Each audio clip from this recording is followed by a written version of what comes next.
Night City is beautiful, absolutely beautiful. One of the most visually stunning game worlds ever made, the sheer density of it all.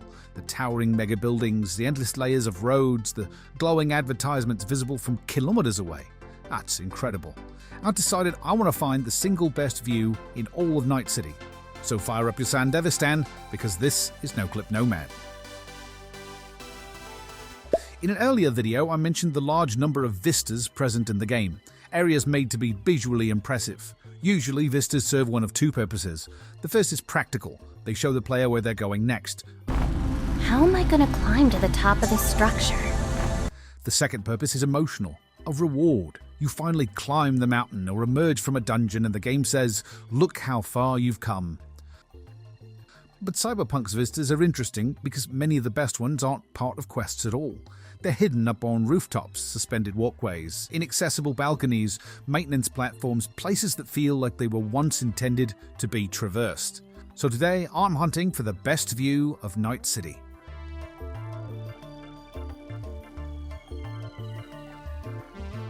A lot of what really showcases the potential of verticality is these walkways all over Night City, wrapping around mega buildings, dangling over streets, zigzagging through alleyways. Some are fully polished, NPCs walk around or hang out like these tiger claws guarding a door to nowhere. But most walkways are nearly impossible without access to mods, and they tend to be empty and unlit, and most of them simply go nowhere. A few of them, like this one, near areas with ledges and pipes that look suspiciously like a platforming puzzle. I can't resist, and next thing you know I'm climbing them like a raccoon attempting insurance fraud. Clipping past a gate to explore some unused walkways eventually leads us into these strange empty spaces. And yes, I know what some of you are thinking. Robbie, is this a liminal space? Hold that thought, we'll come back to the internet's favourite buzzword later. Because first, I want to talk about something more interesting. Visual shorthand is a type of visual cue where the design hints at what the player is or isn't supposed to do, whether explicitly stated or not. Valve does this brilliantly. When Portal 1 teaches you how to fling yourself using portals, it pairs the mechanic with these distinctive checkered panels. It reinforces the idea multiple times until your brain starts automatically associating that shape with momentum and movement. Games do this constantly. Lighting and color, wall markings, particle effects. Every explosive-looking barrel and breakable-looking wall was an example of this. And in Cyberpunk, I started noticing a very specific kind of visual shorthand. In Night City, places that are going too far off the playable area tend to turn into fences with piles and piles of garbage and debris. It's sort of a way for the game to say, there's nothing to find here, go back, without actually saying it. But not all elevated areas are dead ends. The walkways around Mega Building H10 are mostly accessible, and they serve the very important purpose of connecting different parts of Little China. And the more I explored Little China and Japantown, the more I started feeling like these areas were secretly designed for platforming. These suspended grates seem to have absolutely no purpose except to jump on, and between them and these AC units placed right at jump height, it's pretty easy to get to the tops of some buildings like here. Scaling across, it's just one big double jump to the next rooftop, and following that ledge around, I got a good vista for the area I just platformed through. Onward and upward, we're only a short couple of jumps away from reaching the helipad, and from here we have a beautiful view into the spaghetti bowl of roads down below.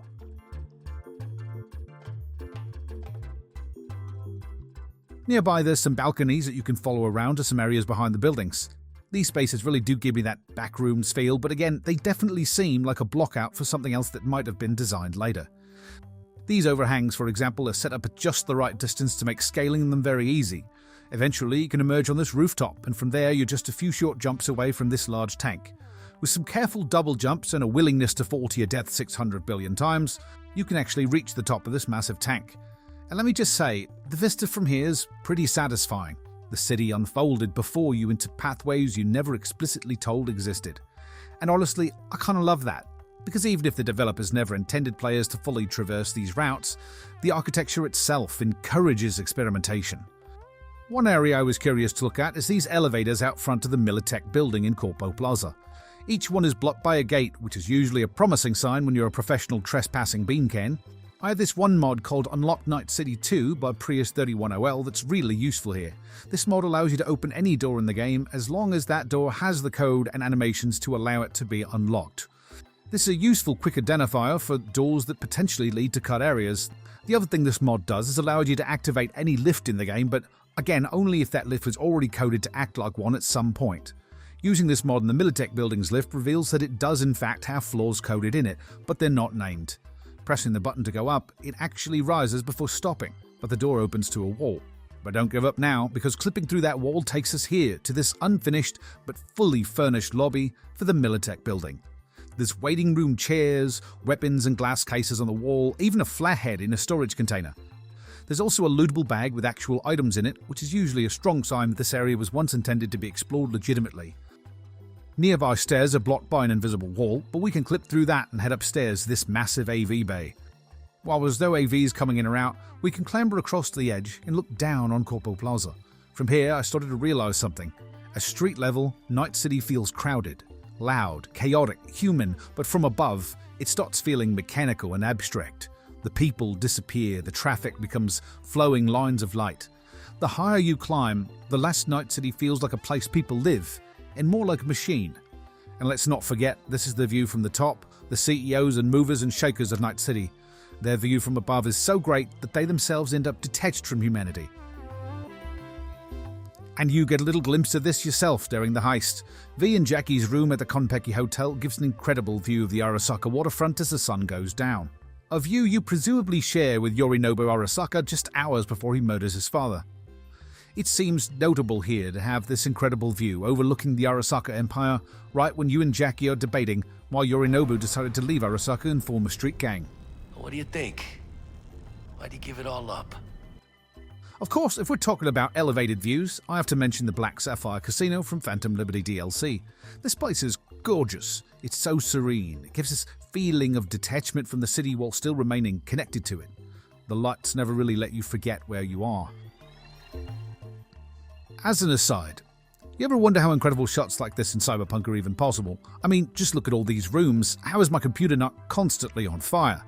Well, first it is, and secondly, they cheated. They use a technique called interior mapping, popularized by Spider-Man on the PS4. Wait, why do Cyberpunk and Spider-Man have the same mini-map?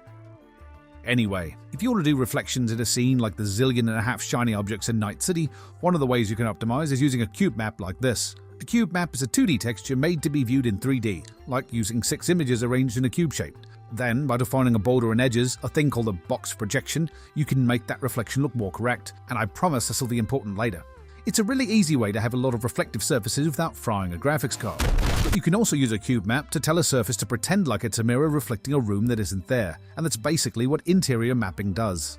I made a shader that does this just as an example for this video and ended up wasting a whole afternoon making these lovely buildings full of beans. And drawing all these fake windows is easier for your GPU and level designers to handle. There's a handful of different interior maps used by the game: hallways, labs, offices, and a few others. The only drawback to interior mapping is that the illusion isn't as great up close. Since the fake interior is always oriented toward the flat surface, called the normal, then corner windows look a little off. But honestly, that weirdness is part of the charm. Night City is built on illusions. So now back to our search. Another vista you can sort of reach is out in Arroyo near Mega Building H4. You can do some practice platforming around here, hopping on pipes and beams to make it up onto this big pipe. Scramble up the support beam and you'll find yourself on a roof with a great view of the... You'll find yourself on a roof with a great view of the city.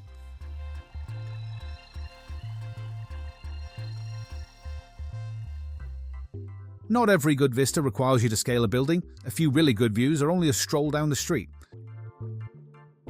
Near Corpo Plaza, for example, there's this interesting view from an end cart rail that both looks down on the streets below and is also dwarfed by the towering skyscrapers above. Really makes you feel small in 2 different ways. Just watch out that you don't... Oh. Another good one is this spot on the bridge connecting downtown to Watson. It's very... and I'm going to use the word... liminal.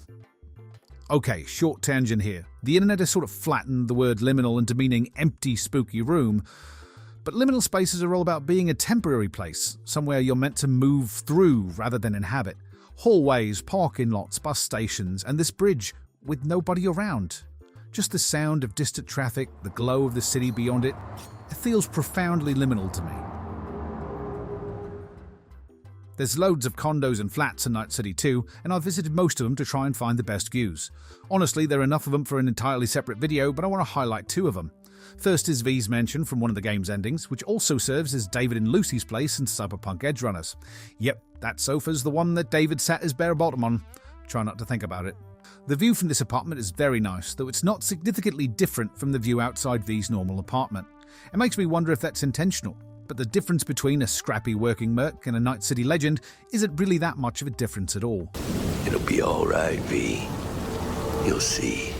Next one is Romy's apartment from the side job Pisces. First off, this place is really charming if I'm honest. Fancy Night City places have a tendency to be a bit too gaudy for my taste, but this one I think plays it a little more restrained. The view through this door is absolutely stellar, despite obvious health and safety problems from the lack of railing to prevent you from plummeting to the streets below, so she probably doesn't host any guests with toddlers. If you want some really breathtaking views, You're breathtaking! throw on some tunes and let Delamain take us out way past the city signs. Out in the Badlands, Night City transforms into an amorphous blob of light and motion on the horizon, so you could look out and just gawk at the sheer magnificence of it all. It's a great place to just sit for a while admiring the skybox and the environment. And you know, sometimes I do just that.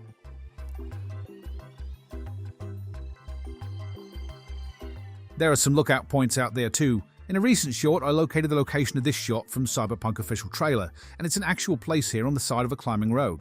While it's definitely a good source of an amazing view of the city, it's also interesting that the designers put this here.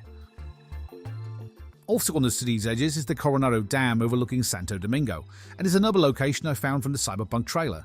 When the sun's just right, the skyscrapers cast these massive shafts of shadow and light across the district, and it looks absolutely stunning. For this last location, I'm going to go back into the heart of Puerto Plaza. This one's not accessible without mods, but it's no less satisfying. Floating about 30 meters above the top of Arasaka Tower is this lonely little elevator button, but it seems to be connected to one of the elevators in the building you pass by during the flashback quest Love Like Fire. After a few moments of waiting, the elevator will emerge and come up to meet this wayward button, floating impossibly above the city. And if you stand right on top of it, well, just see for yourself. Well, it's back to the pantry for me. For more exploration of Cyberpunk and other games as well, please don't forget to like and subscribe. Big thanks to the Patreon subscribers for supporting the channel, and as always, thanks for watching.